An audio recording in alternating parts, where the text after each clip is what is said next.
नमस्कार, मैं हूं आपके साथ सोनिया चौहान। बुलेटिन का आगाज करते हैं उत्तर प्रदेश के खबरों के साथ। रुक करते हैं खबरों की ओर। प्रधानमंत्री नरेंद्र मोदी 8 और 9 जुलाई को 2 दिवसीय मॉस्को दौरे पर रहेंगे। भारत और रूस के संबंधों के लिहाज से ये यात्रा काफी अहम बताई जा रही है। पीएम मोदी की इस यात्रा को लेकर हमारे चैनल हेड बृजमोहन सिंह रघुवंशी ने विस्तार से इस पर जानकारी दी और इस यात्रा के महत्व को समझाया, और आपको भी सुनाते हैं क्या कुछ कह रहे हैं।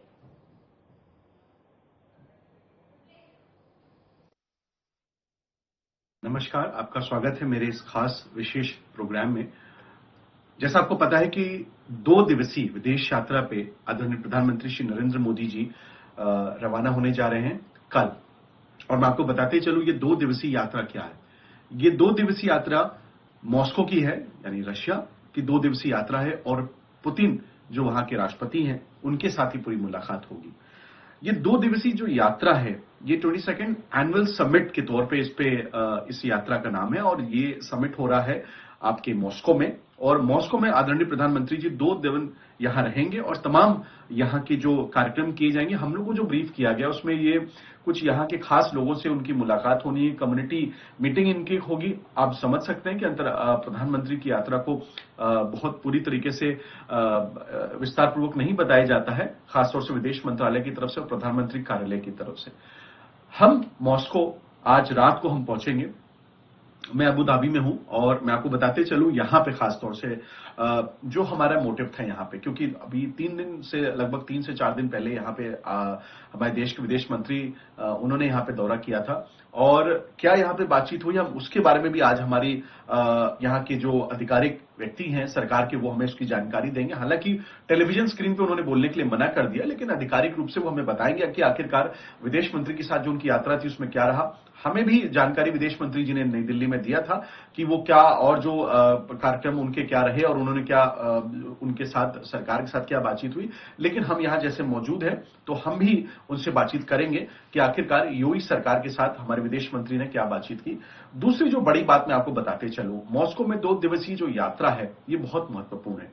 आप समझ सकते हैं कि विश्व में रशिया को लेकर के तमाम ऐसी अटकलें लगाई जा रही, तमाम ऐसी चर्चा हो रही, लेकिन हमारे प्रधानमंत्री इस देश के वो इस यात्रा में वो कहीं ना कहीं देश हित की बात करेंगे। देखिए पूरे विश्व में क्या चल रहा है वो निश्चित रूप से उस पर पैनी नजर है हमारे प्रधानमंत्री और उनकी पूरी टीम की, प्रधानमंत्री कार्यालय की, विदेश मंत्रालय की। आप समझ सकते हैं कि जब से इस बार तीसरी हमारी जो ये 3.0 जो सरकार बनी है, प्रधानमंत्री जी तीसरे प्रधानमंत्री बने हैं, 2.0 से मेरा ताल्लुक है कि विदेश मंत्री को दोबारा बनाया गया है और विदेश मंत्रालय के तमाम अधिकारी अभी भी वो जो उनमें कोई बदलाव खास नहीं हुआ है, 1-2 बदलाव हुए थे, लेकिन जो भी अंतर्राष्ट्रीय पटल पे जो काम हो रहा है उस पर कोई गति उसकी धीरे ना हो, इसके लिए हमारे प्रधानमंत्री जी ने खास तौर से पूरी टीम को उसमें कोई बदलाव नहीं किया है। वो वैसे ही उनको रखा गया और वो वैसे ही काम करते रहेंगे। देखिए 2019 के बाद से मैं आपको बताते चलूं 21 में आए थे पुतिन जब हमारे देश में, उसके बाद से तमाम ऐसे जो हमारे आर्थिक नीतियां हैं, जो यहां पे शिक्षा प्रणाली को लेकर के बातचीत है, जो खास तौर से इंपोर्ट एक्सपोर्ट जिसको हम लोग बोलते हैं कि हमारे जो बिजनेस प्रोस्पेक्ट्स हैं और देश के हित में तमाम ऐसे कार्य किए जाते हैं। देखिए बहुत सारे मैं आपको विस्तार पूर्वक इसके बारे में मैं आपको कल बता पाऊंगा खास तौर से, लेकिन इस बार की जो बैठक है बड़ी महत्वपूर्ण मानी जा रही है, क्योंकि पुतिन को ये लगता है, उनको मालूम है कि भारत के साथ उनके आज नहीं लगभग मैं कह सकता हूं 5 दशकों से भी ज्यादा पुराने रिश्ते हैं, और इसलिए भारत को वो एक अलग संज्ञा में रखते हैं। वो ये नहीं समझते कि अगर हमारे देश के प्रधानमंत्री यूरोपियन कंट्रीज में जाते हैं, और देखिए बड़ी बात है यहां से प्रधानमंत्री सीधे ऑस्ट्रिया जाएंगे, वो भी लगभग 40-41 वर्षों के बाद वो जा रहे हैं। तो ये कोई सोच ऐसी नहीं है पुतिन जो यहाँ के राष्ट्रपति हैं कि भारत सबसे संबंध बना रहा है तो हमसे संबंध ही सिर्फ रखे, ऐसा उनकी सोच नहीं है। जो भी दोनों देशों को लेकर के जो दोनों देशों के हितों में जो काम होगा उसको लेकर के ये पूरी चर्चाएं रहेंगी, और मैं इसको विस्तार पूर्वक आपको अपडेट करता रहूंगा। अभी के लिए बस इतना कुछ। अगले इस विशेष अंक में मैं आपको और भी पूरी विस्तार पूर्वक बताऊंगा कि 2 दिवसीय मॉस्को यात्रा आदरणीय प्रधानमंत्री जी की, उसमें क्या कुछ हो रहा है और क्या कुछ होगा, और हमारे देश के लिए इस यात्रा का क्या असर पड़ेगा, और आने वाले समय पे हमारे देश के प्रधानमंत्री जी ने देश के हित में क्या और नए वो उनको सहयोग मिलेगा रशिया से। केंद्रीय गृह मंत्री अमित शाह अहमदाबाद स्थित श्री जगन्नाथ मंदिर में पहुंचे और भगवान जगन्नाथ के दर्शन किए। शाह ने कहा कि भगवान जगन्नाथ की रथ यात्रा के पूर्ण अवसर पर मंगला आरती में उपस्थित होने का सौभाग्य मिला। मंगला आरती में आकर हमेशा एक असीम शांति और नई ऊर्जा की अनुभूति होती है और महाप्रभु से सभी के कल्याण की कामना करता हूं।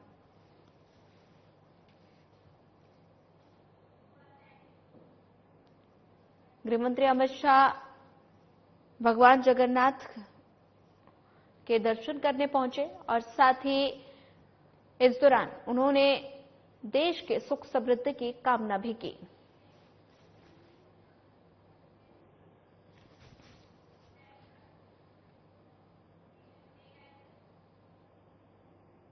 केंद्रीय गृहमंत्री अमित शाह ने भगवान जगन्नाथ की रथ यात्रा पर ट्वीट करते हुए सभी को बधाई दी और सीएम ने ट्वीट करते हुए लिखा कि महाप्रभु जगन्नाथ जी की रथ यात्रा भारतीय सांस्कृतिक विरासत और समृद्धि को सहेजने और नया उत्कर्ष प्रदान करने का पुण्य अवसर है और जिसे देश के करोड़ों श्रद्धालु अत्यंत भक्ति भाव से मनाते हैं। ये यात्रा प्रतीक है कि भारतीय संस्कृति प्रवृत्ति से हो चलायमान है और साथ ही उत्सव और अध्यात्म इसके धुरी है और मैं सभी देशवासियों को महाप्रभु की रथ यात्रा की हार्दिक शुभकामनाएं देता हूं और महाप्रभु जगन्नाथ और वीर बलभद्र और साथ ही माता सुभद्रा से सभी के कल्याण व उन्नति की कामना करता हूं। जय जगन्नाथ।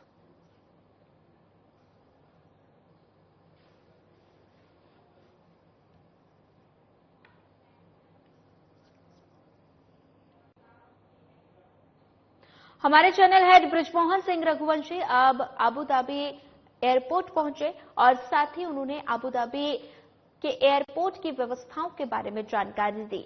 उन्होंने बताया कि यहां का एयरपोर्ट स्वच्छता के मामले में काफी बेहतर है। हमारे चैनल हेड ने अबू धाबी के एयरपोर्ट की तुलना भारतीय एयरपोर्ट से करते हुए कहा कि हमारे देश के एयरपोर्ट की बात करें तो वे भी यहां के एयरपोर्ट की तरह ही काफी सुविधाओं से लैस हैं।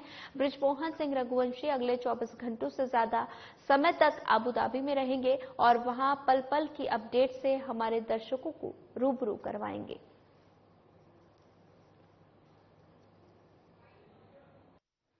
तो हम अबू धाबी पहुंच चुके हैं और अबू धाबी का ये बेहतरीन एयरपोर्ट है, आप देखिए। और जैसा कि हमें आपको पता ही, जैसे हमने पिछले अपने कवरेजेस में अबू धाबी और यूएई सरकार के लिए काफ़ी अच्छे कवरेजेस किए, तो हमको जैसे ही हमने यहाँ एयरपोर्ट अथॉरिटीज़ के लोगों को बताया कि हम यहाँ पे हैं, तो ये हमें तुरंत वो हमें आए भी रिसीव करने के और बाकायदा हम इसमें हैं। और बेहतरीन ये एयरपोर्ट है, ये आप देख सकते हैं। खूबसूरत अबू धाबी का ये एयरपोर्ट आप देखिए कितना बेहतरीन है, ये इतना साफ सुथरा, इतना अच्छा ये आप एयरपोर्ट देखिए। हमारे हिंदुस्तान के भी एयरपोर्ट कम नहीं है, लेकिन मैं ज़रूर कहूँगा कि अबू धाबी का ये एयरपोर्ट बेहतरीन है। और अबू धाबी में अब आगे हम यहाँ पे लगभग 1.5 दिन रहेंगे और उसके बाद सीधे हम रशिया जाएंगे।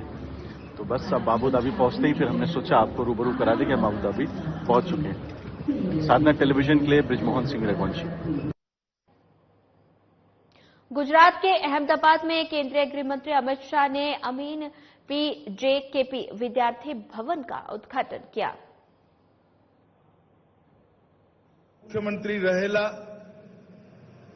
हमारा नेता श्री नितिनभाई पटेल, केपी विद्यार्थी ये जो ट्रस्ट चाले छे एना प्रमुख श्री सतीशभाई पटेल, आजना मुख्यदाता राजूभाई मावावाला, भारतीबेन, श्री रमेशभाई मेघवाणी ग्रुप, श्री दिलीपभाई पटेल, श्री दयाभाई, श्री मधुसूदनभाई અને આજના કાર્યક્રમમાં ઉપસ્થિત સમાજના સૌ અગ્રણીઓ, મોભીઓ અને જેમની જોડે હું વાત કરવા આવ્યો છું એ વિદ્યાર્થી ભાઈઓ અને બહેનો સૌને નમસ્કાર।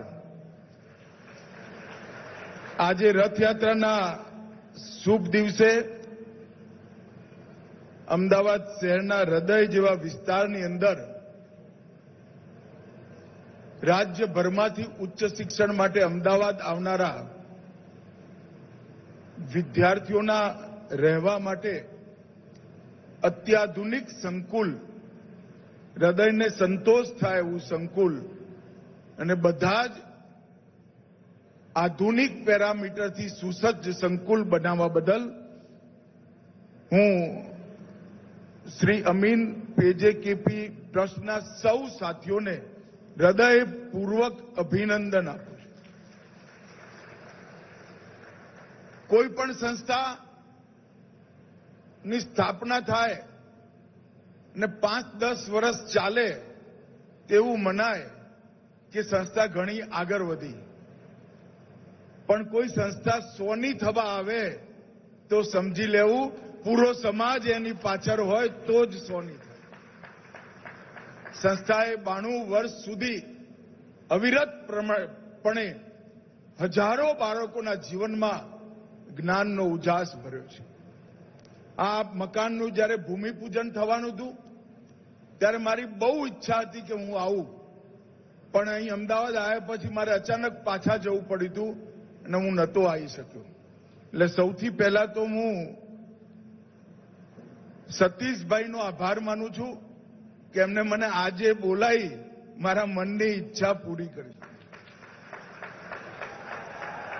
આ સંસ્થાની અંદર મંચ પર બેઠેલા બધા લોકોએ એવું કહ્યું કે મારા બાપુજી અહીં ભણ્યા હતા, હું અહીં ભણ્યો હતો. ઉત્તર ગુજરાતના વિશેષ કરી કોઈ ગામ એવું નહીં હોય જ્યાં કડવા પટેલ હોસ્ટેલની અંદર રહેલો વિદ્યાર્થી ગુજરાત અને દેશની સેવા કરવા માટે આ હોસ્ટેલે નહીં આવે. પરંતુ આજે હું મારો પણ એક જોડાવ છે અહીંયા કહેવા માંગુ છું. અહીંયા રેક્ટર હતા નટુભાઈ સાહેબ, ઘણા બધા લોકો એમને ઓળખતા હશે. હું માણસાથી અહીંયા ભણવા આવ્યો, યુનિવર્સિટી હોસ્ટેલમાં રહેતો હતો, NCC જોઈન કરી. નટુભાઈ સાહેબ અમારા રેક્ટર હતા, NCCના ઇન્સ્ટ્રક્ટર હતા ને અહીંયા રેક્ટર હતા. હું નાનપણથી ક્લીન સેવ નહોતો કરતો, દાઢી આવી જ રાખતો હતો. નટુભાઈએ બહુ સ્ટ્રિક્ટ ડિસિપ્લિનના આગ્રહી હતા. હું દાઢી ના કપાવું એટલે 4 રાઉન્ડ રાઇફલ ઊંચી કરીને ગુજરાત કોલેજમાં રાઉન્ડ મલાવવાની સજા મને કરતા હતા. પછી ધીરે ધીરે ખબર પડી કે નટુભાઈમાં કોઈ દયા બયા છે નહીં, એટલે મેં પણ ચાલુ કર્યું કે વહેલા આવી જવાનું, 4 રાઉન્ડ મારી લેવાના અને પછી આપણી પરેડ કરવાની, એટલે પરેડનો ટાઈમ બગડે નહીં. નટુભાઈ 2 કામ કર્યા મારા જીવનમાં. નટુભાઈને એક ગિલ સાહેબ હતા, એમને મને એક દાડો બેઠાડ્યો, એમને મને બોલાયો અને કહ્યું, ભાઈ તને ખબર છે તું સરદાર નથી, તારે દાઢી કરીને આવવું જોઈએ, NCCની ડિસિપ્લિન છે, તું દાઢી કરીને આવતો નથી અને તારે રોજ 4 ચક્કર કાપવા પડે છે, એવું કેમ કરે? મેં કહું હું દાઢી કરું એટલે રોજ મારી 20 મિનિટ કામની બગડે એટલે હું દાઢી નથી કરતો. તો એમને કહ્યું તારે સજા કાપવી પડે. મેં કહ્યું હું કાપું જ છું.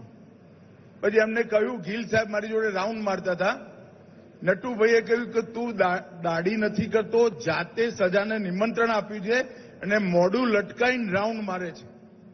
રાઉન્ડ તો મારવાના જ છે, ભલા માણસ તો હસતા હસતા માર, ઓબે વિથ સ્માઇલ. જીવનમાં જે આવી પડ્યું હોય એને હસતા હસતા સ્વાગત કરી સ્વીકારવું, એનો પહેલો શિક્ષણ મને નટુભાઈ સાહેબે આપ્યું. અને જેટલા કડક હતા એટલા જ માર્યું હતા. અહીં બેઠેલા છોકરાઓને ખબર નહીં હોય, 3 વર્ષમાં એકે શનિ રવિ એવો નહોતો કે નટુભાઈ એમની મોટરસાયકલ પાછળ હું સાયકલ લઈને અહીં આવતો અને મને આખો ગ્લાસ દૂધ પીવડાવતા હતા આ KP હોસ્ટેલની અંદર કે દોડાયો છે તો દૂધ પણ પીવું. હું ખરેખર માનું છું ઓબે વિથ સ્માઇલનો નટુભાઈનો ગુરુ મંત્ર મારા જીવનમાં મને ખૂબ કામમાં આવ્યો છે. પરિસ્થિતિ આપણા જીવનમાં આપણું ભાગ્ય ઈશ્વર જે મોકલે એ આપણે નક્કી ના કરી શકીએ, પણ પરિસ્થિતિનો સામનો હસતા હસતા હિંમતથી, પુરુષાર્થથી અને મક્કમતાથી કરવાનું આપણા હાથમાં હોય. છોકરાઓ એકવાર મનમાં નક્કી કરી દેજો કે જીવનમાં જે પરિસ્થિતિ આવે એનો સામનો હું હસતા હસતા મક્કમતાથી કરીશ, જીવનમાં ક્યારેય તકલીફ નહીં. અને આ ગુરુમંત્ર મને આ કેપી હોસ્ટેલના જૂના બિલ્ડિંગના ભોજન કક્ષની અંદર નટુભાઈ પટેલ અને અમારા ઇન્સ્ટ્રક્ટર કેપી ગીલ હતા, સેનાના ઓફિસર હતા, એમને આપી. મિત્રો, આ સંસ્થાએ અને એક વિધ ગુજરાતને મોટું યોગદાન કરવાવાળા અહીંથી વિદ્યાર્થી થઈ નાગરિકો બનેલા લોકોને પૂરા પાડવાનું કામ કર્યું. અત્યારે આપણે જ્યાં બેઠા છીએ એ ભૂમિ પર સરદાર પટેલે અનેક દિવસ પણ ગુજાર્યા છે અને આઝાદીની ચળવળની અનેક મિટિંગો પણ કરી છે. આજે જે બાળકો અહીંયા બેઠા છે, વિદ્યાર્થીઓ બેઠા છે, એ બધા જ ભાઈ બહેનોને હું કહેવા માંગુ છું, દરેક ધરતીના એક સંસ્કાર હોતા હોય છે અને ધરતીનો સંપર્ક એ સંસ્કાર આપણી અંદર મૂકતો હોય છે. તમે સૌ શ્રી અમીન પીજે કડવા પાટીદાર વિદ્યાર્થી ભવનમાં જ્યારે વિદ્યાભ્યાસ માટે આવ્યા છો, હંમેશા યાદ રાખજો કે સરદાર પટેલ જેવા મહાપુરુષે અહીંયા આઝાદીની ચળવળ માટે મોટું યોગદાન કર્યું. આજે જે વિદ્યાર્થીઓ મારી સામે છે, એમને દેશ માટે મરવાની જરૂર નથી. અમે બધા જ્યારે મોટા થયા ત્યારે પણ દેશ માટે મરવાની જરૂર નથી. આપણા પૂર્વજોએ કામ કરી આઝાદી આપી દીધી, આપણે આઝાદ થઈ ગયા એટલે આપણે મુક્ત નથી થયા. દેશ માટે મરવાની જરૂર નથી, પણ દેશ માટે જીવવાની જરૂર છે. તમે જે કંઈ કરો જીવનમાં એ દેશ માટે કરીશ. સારા સીએ બનો તો દેશ માટે, સારા ડોક્ટર બનો તો દેશ માટે, આઈએસ, આઈપીએસ, વ્યાપારી અને નાગરિક બનો, ગૃહિણી બનો તો પણ દેશ માટે હું કામ કરીશ. એ ભાવ જ્યાં સુધી શરીર રહે ત્યાં સુધી આપણે જાળવી રાખવું. મિત્રો, આજે મેં થોડુંક જ મકાન જોયું છે જે આધુનિક વિચારો સાથે આનું આયોજન કર્યું છે. સતીશભાઈને હું ખરેખર હૃદયપૂર્વક અભિનંદન આપવા માંગુ છું. 1929 થી અને એક પ્રમાણે 1932 થી ચાલુ થયેલી યાત્રાને તમે એક પ્રકારથી ઉચ્ચતમ શિખર પર પહોંચાડવાનું કામ કર્યું છે. અને ઘણા દાતાઓ અહીંયા બેઠા છે. બધાએ આ સંસ્થા સાથે કોઈ ને કોઈ રૂપે જોડાયેલા છે, પરંતુ એ સૌએ પણ પોતાના જીવનમાં આ કડવા પાટીદાર હોસ્ટેલે જે યોગદાન આપ્યું અને એના લીધે એમના જીવનમાં જે પ્રગતિ થઈ એ આવનારા દિવસોમાં અનેક બાળકોના જીવનમાં થાય એના માટે દાન આપ્યું છે. માવાવાળા સાહેબ અને સૌ દાતાઓનો હું હૃદયપૂર્વક ધન્યવાદ કરવા માંગુ છું કે આ સંસ્થાને તમે આગળ વધારવાનું કામ કર્યું છે. લગભગ 1000 બાળકો, 1000 વિદ્યાર્થીઓ ઉચ્ચ શિક્ષણ માટે અહીંયા રહી ભણશે અને જે ગામમાં સગવડ નથી ઉચ્ચ શિક્ષણની એ ગામમાંથી આવીને ભણશે. એમના જીવનમાં નિશ્ચિત રૂપે ઉજાસ ફેલાવાનો છે. મિત્રો, શેઠ શ્રી દુર્ગાપ્રસાદ લશ્કરી, જયકૃષ્ણ હરિવલ્લભદાસ, લક્ષ્મીકાંત ભગુભાઈ અને શંકરલાલ ગુરુ આ સૌએ આ સંસ્થાને અહીંયા સુધી પહોંચાડવામાં 1930 થી 2016 સુધી યોગદાન આપ્યું છે અને સતીશભાઈ પણ 2016 થી અવિરત પ્રમાણે આ સંસ્થાને આગળ લઈ જાય છે. એ આપણા સૌ માટે આનંદનો વિષય છે. મિત્રો, આજે હું અહીંયા આવ્યો છું ત્યારે પટેલ સમાજ માટે પણ હું કંઈક કહેવા માંગુ છું. હું માણસાનો છું, ઉત્તર ગુજરાતમાં જ ભણ્યો છું, મોટો થયો છું. મેં પટેલ સમાજના અને વિશેષ કરી કડવા પટેલ સમાજના ઉત્તર ગુજરાતના મારા અનેક મિત્રો છે અને હું સમાજના વિકાસ પ્રવાહોનો અને રાજ્ય અને દેશના વિકાસ પ્રવાહનો વિદ્યાર્થી પણ છું. સમાજો કઈ રીતે આગળ વધ્યા, રાજ્ય કઈ રીતે આગળ વધ્યું, દેશ કઈ રીતે આગળ વધ્યો એ જુદા ના પડી શકાય એવી ઘટના છે. હું આજ નિશંકપણે કહેવા માંગુ છું કે કડવા પટેલ સમાજે ગુજરાતના વિકાસમાં ખૂબ મોટું યોગદાન આપ્યું છે અને એના વિકાસને આગળ ગુજરાતનો વિકાસ અને પટેલ સમાજનો વિકાસ બેના ગ્રાફ જોશો તો બે સમાંતરે જાય છે. જેમ જેમ પટેલ સમાજનો વિકાસ થતો ગયો એમ ગુજરાતનો પણ વિકાસ થતો ગયો.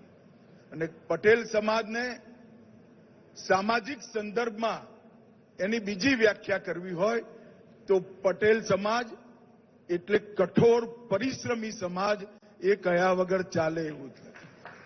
વિદ્યાભ્યાસ, વેપારની સૂઝબૂઝ, હિંમત અને સમાજને એક સાથે આગળ વધારવો, આ ગુણોએ સમગ્ર પટેલ સમાજને અને વિશેષ કરી કડવા પટેલ સમાજને ખૂબ આગળ વધાર્યો. અને આ સમાજે કેવળ પોતાનું ના વિચાર્યું, પોતાની સાથે સાથે સમાજનો વિકાસ કરતા કરતા ગુજરાત અને દેશના વિકાસની સાથે પણ તારતમ્ય સાધી દેશ અને રાજ્યના વિકાસમાં પણ બહુ મોટું યોગદાન કર્યું છે. કડવા પટેલ આ હોસ્ટેલ અમે બધા ભણતા હતા ત્યારથી મેધાવી વિદ્યાર્થીઓનું આશ્રયસ્થાન થતું. ચૂંટણી તમારે વિદ્યાર્થીઓના રાજકારણમાં ગમે તે ચૂંટણી લડવી હોય તમારા સ્કૂટરને કેપી હોસ્ટેલમાં લાવવું જ પડે, નહીં તો ચૂંટણી હારો જ હારો. હું ખૂબ ચૂંટણીઓ લડ્યો છું. સીઆરથી માંડીને જીએસથી લઈને સેનેટથી લઈને વેલફેર સુધી દરેક ચૂંટણીમાં યુનિવર્સિટી હોસ્ટેલ અને કેપી હોસ્ટેલ એ ચૂંટણી જીતવાનું ગુરુમંત્ર આપવાની જગ્યાઓ હતી. આપ સૌ બાળકો, વિદ્યાર્થીઓ, ભાઈઓ બહેનો ખૂબ ભાગ્યશાળી છો કે ઐતિહાસિક સ્થાન પર તમને સૌને ભણવાનો મોકો મળ્યો છે. તમારા જીવનને સ્વ પરથી પર લઈ જજો. પોતાનું કલ્યાણ કરવું એ દરેક વ્યક્તિનો અધિકાર છે, પણ પોતાના કલ્યાણ કરવાનો માર્ગ એવો પસંદ કરવો કે પોતાના કલ્યાણની સાથે સાથે સૌનું કલ્યાણ થાય એવા રસ્તા પર પોતાનું કલ્યાણ કરવું. અને વિદ્યાર્થીઓને આજ એક અંતિમ વાક્ય કહી મારી વાત પૂરી કરીશ. મિત્રો, જીવનમાં એક લક્ષ્ય રાખી દેજો. લક્ષ્ય વગરનું જીવન જો તમે જીવવાનો પ્રયાસ કરશો તો સમય તમને ઘસડી જશે, અને લક્ષ્ય નક્કી કરી જીવન જીવવાનું નક્કી કરશો તો તમે સમયને ઘસડી જશો. આટલો ફરક પહેલા સમજી લેજો. જીવનમાં એક લક્ષ્ય નિશ્ચિત કરજો અને એ લક્ષ્ય પ્રાપ્ત કરવા માટે પુરુષાર્થ, એ લક્ષ્ય પ્રાપ્ત કરવા માટે નક્કી કરેલા રસ્તા પર જ જવાનું, શોર્ટકટ નહીં લેવાનો. આટલું તમે નક્કી કરી લેશો તો ભગવાને તમને જે ક્ષમતાઓ આપી છે એ બધી જ ક્ષમતાઓ ઓપ્ટિમમ લેવલ પર બહાર લાવી લક્ષ્ય સિદ્ધિ તમે કરી શકશો, એનો મને વિશ્વાસ છે. આજે સૌ ટ્રસ્ટીઓનો હું હૃદયપૂર્વક આભાર માનવા માંગુ છું કે આજે નટુભાઈ સાહેબને યાદ કરી ફરી એકવાર વર્ષો પછી 1985 પછી આ જગ્યા પર આવી તમારી સૌની સાથે વાત કરવાનો મને મોકો આપ્યો. હૃદયથી ખૂબ ખૂબ ધન્યવાદ અને વિદ્યાર્થીઓને ખૂબ ખૂબ શુભકામનાઓ. ભારત માતા કી જય. આભાર માનનીય મંત્રીશ્રી.